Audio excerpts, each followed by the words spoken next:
디카페인 커피. 디카페인 커피요.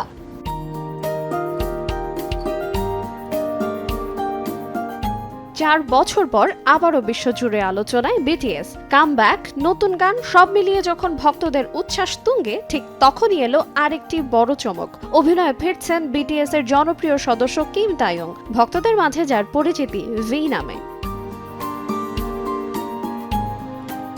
প্রায় 1 দশক আগে হুরাং সিরিজ দিয়ে অভিনয় যাত্রা শুরু করেছিলেন কিম। তারপর দীর্ঘ বিরতি, অবশেষে আবারও ছোট পর্দায় ফিরছেন এক নতুন গল্প নিয়ে। ভি অভিনীত নতুন এই শর্ট ফিল্মের নাম দ্য নাইট আওয়ার ডিক্যাফ, যেটি মুক্তি পাবে 10 এপ্রিল।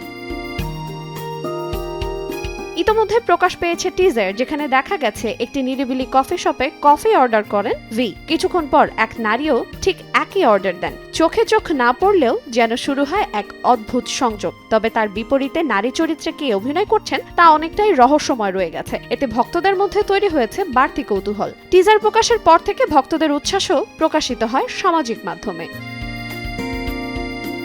এর আগে দীর্ঘ সময় ধরে ভি শুধুমাত্র সঙ্গীত ও বিটিএস এর প্রজেক্টে মনোযোগ দিয়ে আসছিলেন। 2025 সালে সেনাবাহিনীর বাধ্যতামূলক সেবাও সম্পন্ন করেছেন তিনি।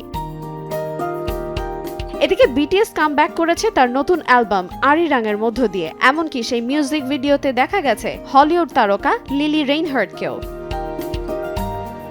এবার সঙ্গীতের পাশাপাশি অভিনয়েও নতুন অধ্যায় শুরু করতে যাচ্ছেন ভি। 1 কাপ কফি, একটি রাতের গল্প আর কিছু না বলা অনুভূতি, এই নিয়েই আসছে দ্য নাইট আওয়ার ডিক্যাফ। এখন দর্শক আর ভক্তদের অপেক্ষা শুধু 10 এপ্রিলের। আইরিন আয়াত, সময় সংবাদ।